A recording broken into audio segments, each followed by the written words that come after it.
Pertanyaannya banyak, excited tentang botolnya.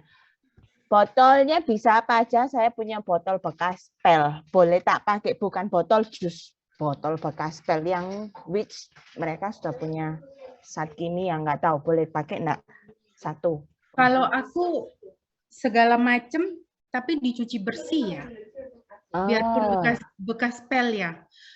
Sebelum punya ekoenzim, aku biasanya sebelum waktu pertama bikin ekoenzim, saya kan belum ada ekoenzim, katanya suruh desinfektan kan. Jadi sebelum kenal ekoenzim aku selalu pakai vinegar. Nah, termasuk cuci-cuci juga kadang-kadang saya pakai vinegar kalau buat misalnya ini bekas kayak gini kan. Aduh, nggak kelihatan. Oh, bekas ini sabun cuci ini. Sabun cuci ini ya itu aku kasih vinegar terus sampai dia udah keluarin sabunnya. Nggak tahu Bu Dorita ada jawaban lain? Ya, itu udah benar sekali Bu. Karena untuk awal kan kita pasti belum punya ekoenzim. Ya, kita bisa bersihkan dengan berbagai cara. Ada yang disiram air panas, kan, direndam air panas. Ada yang dibersihkan pakai kopi. Kalau yang minyak itu biasanya pakai kopi, biar aromanya minyak itu berubah. Jadi aroma kopi lebih aman kan, lebih alami. Nah, namun kalau sudah punya ekoenzim, ya kita pakai ekoenzim, larutan ekoenzim. Cukup dengan 1:50, kita rendam beberapa hari, setelah dicuci bersih ya, setelah dicuci bersih kita rendam beberapa hari, itu sudah aman untuk dipakai. Terus kedua, tadi Bu Dorita bilang yang boleh dekat tempat wifi atau tempat elektronik, bagaimana dengan yang direct sun? Boleh juga apa enggak boleh? Enggak boleh kena matahari. Makasih Bu. Kalau dia wadahnya transparan sebaiknya enggak terkena matahari langsung. Karena kalau kayak Dokter Rosukan itu kan dia bikinnya banyak Bu untuk pertanian. Dia bikin di kebun. Tapi ya itu dia pakai drum biru. Gitu. Karena nggak mungkin dia bisa simpan lagi dalam rumah sebanyak itu. Benar. Dan Bu Pera pun banyak bikin, cuman dia paling cari di bawah pohon gitu kan. Yang penting dipastikan aja kedap, tidak masuk udara dan air hujan. Oh, maaf. Intinya tidak boleh ada jamur ya? Intinya nggak boleh ada jamur. No, jamur tuh ada jamur yang oke apa sama jamur nggak oke. Biasanya yang nggak baik itu yang hitam. Kalau yang baik? Sama yang putih kayak telur ceplok yang telur mata sapi yang keras itu loh. Tapi kalau serbuk itu nggak apa-apa ya Bu Dorita ya. Dia seperti salju gitu dipegang, nah itu aman. Jangan dia bentuk lembaran atau kenyal, itu nggak aman. Oke. Berarti ada jamur baik yang kita harapkan. Iya betul. Oke. Kadang-kadang keluar, kadang-kadang enggak. Kalau misalnya kedap sekali dan bersih semua, enggak keluar jamur, enggak apa-apa. Tapi kadang ada masuk udara sedikit, enggak apa-apa kalau ada jamur, tapi jamurnya jamur baik gitu.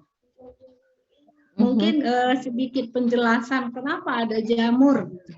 Nah, jadi ketika udara masuk, di udara tersebut pasti ada patogen, ada bakteri jahat masuk ke dalam wadah ekoenzim kita. Nah, ekoenzim ini langsung bikin serangan.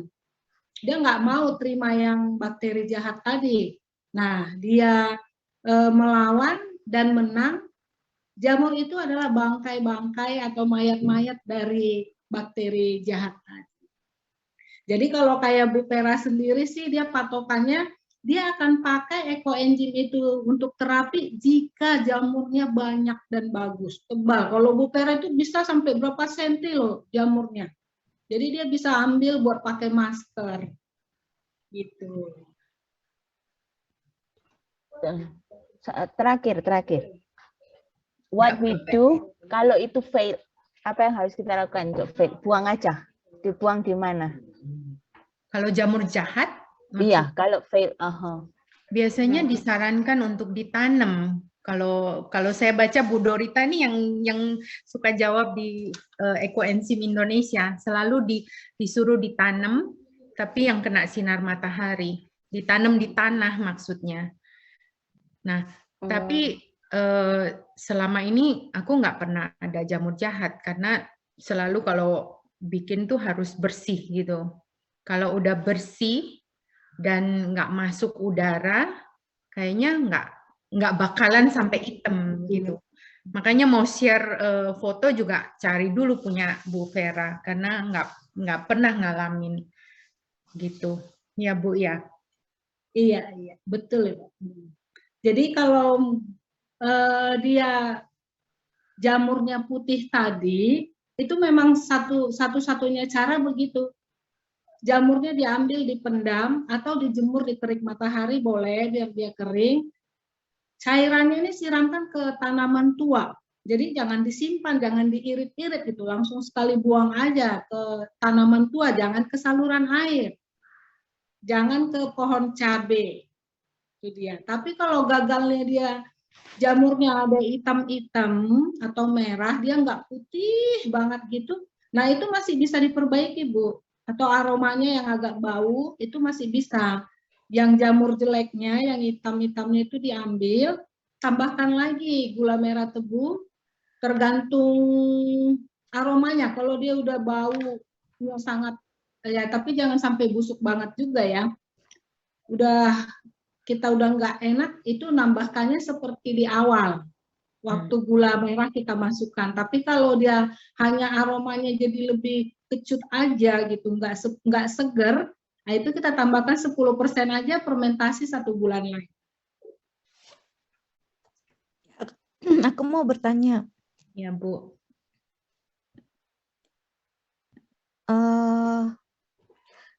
Pertama tentang botol untuk tempat menyimpan, mungkin kayaknya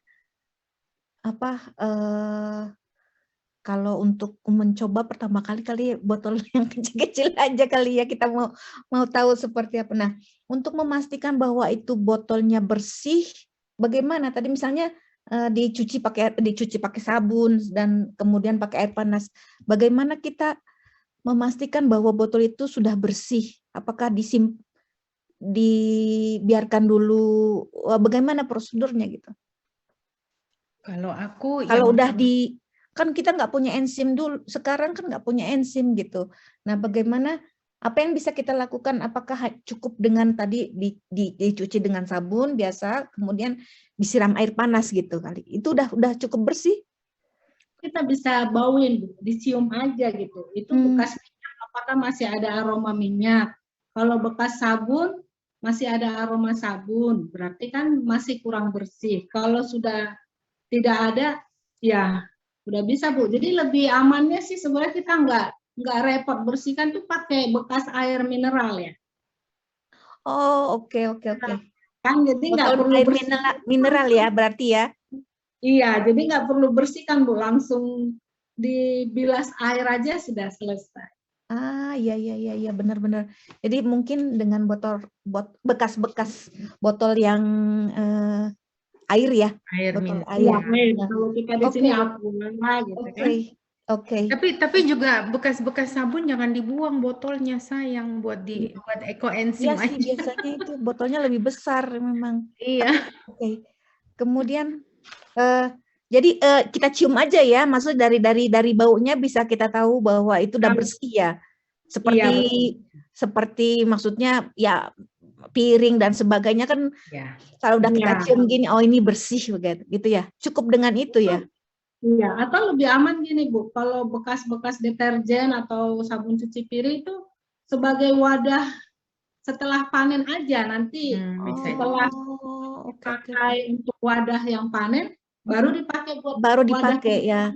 Jadi supaya memastikan itu tidak kotor ya gitu ya, sukses gitu ya dalam prosesnya nanti gitu ya. Lebih baik sekarang pakai botol aqua aja gitu kali ya. Iya, betul Bu. Jadi Kalau nanti penyimpanannya, walaupun masih ada aroma wangi deterjen atau pembersih apapun nggak masalah. Nanti si ekoenzim itu dia udah bisa mengurainya karena dia kan sudah selesai fermentasi, dia sudah siap untuk bekerja. Ya, betul. Yang kedua tentang buah dan kulit. Ini kulit buahnya atau juga termasuk buahnya, atau kita jadi beli aja sekalian buah gitu, kita potong-potong. Tapi apa namanya, rekomendasinya adalah buah, bukan sayur.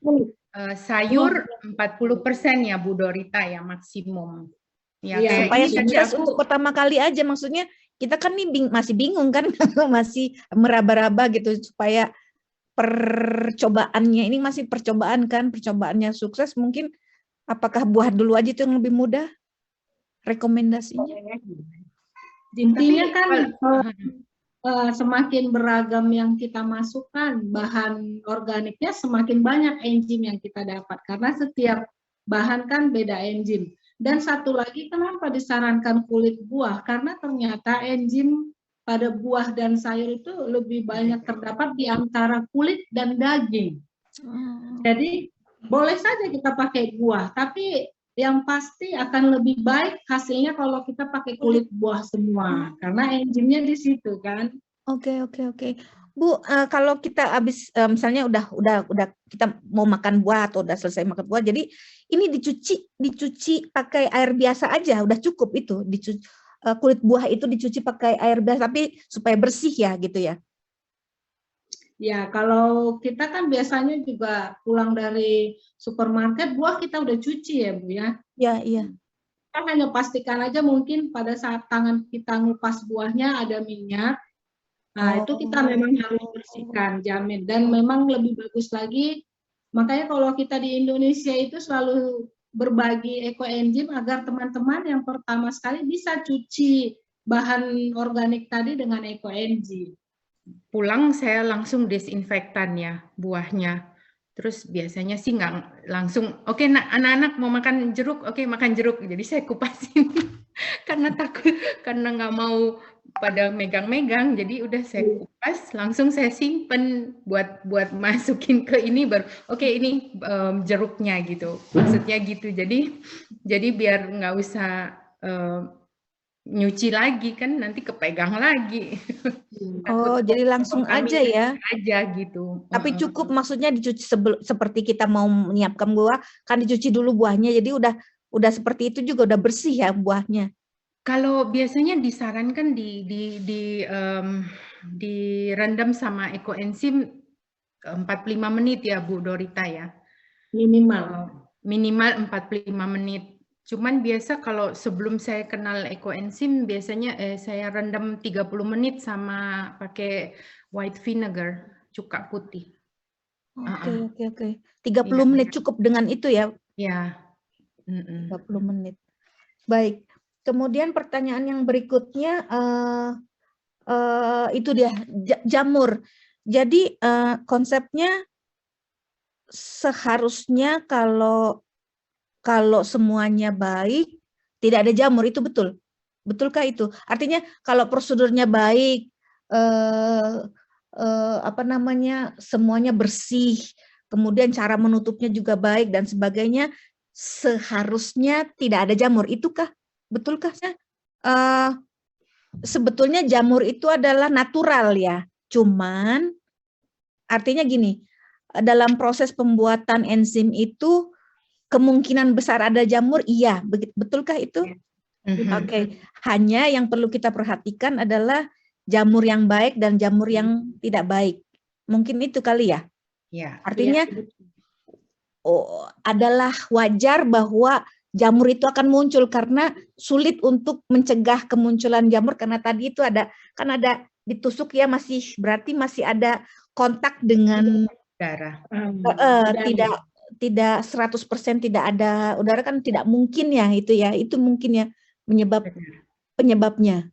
Iya, benar. Oke. Cuman yang mungkin kita harus perhatikan adalah jenis jamurnya. Sorry, kalau boleh tanya sedikit.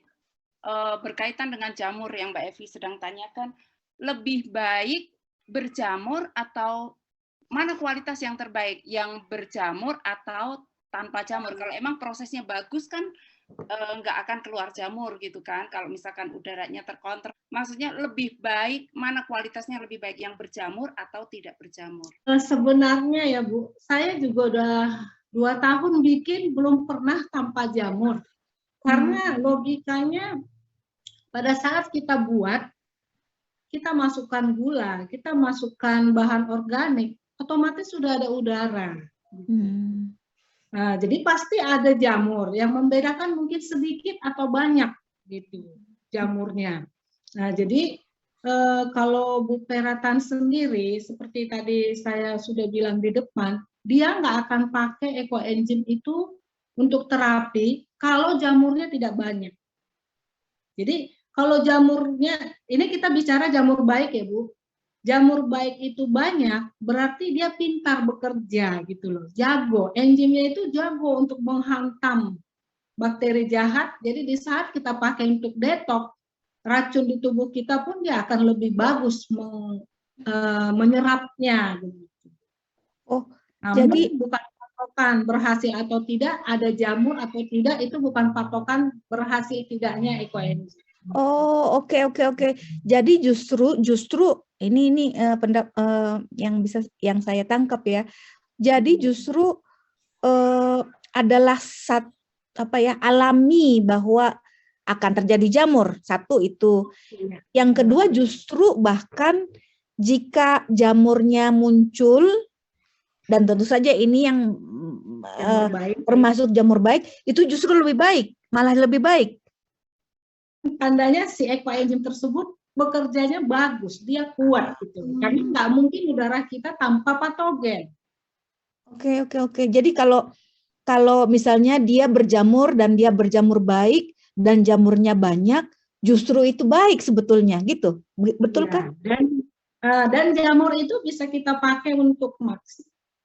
Jadi dia anti aging. Oke, jadi fungsi dari jamur itu selain untuk yang tadi pembuat dalam proses enzim itu justru ada manfaatnya buat kita. Ada. Oh, oke. Mungkin ya sekarang belum beranilah mengetahui, jadi mesti eksperimen dulu nih untuk mengenal mana jamur baik, mana jamur bagus. Dorita. Banyak Bu Dorita, salam kenal dengan Kapok. Nanti sewaktu-waktu kalau diganggu. Iya, siap Bu, siap. Kita siap. Oke, semangat ekoenzim Ibu-ibu. Makasih Bu. Terima kasih Bu Dorita.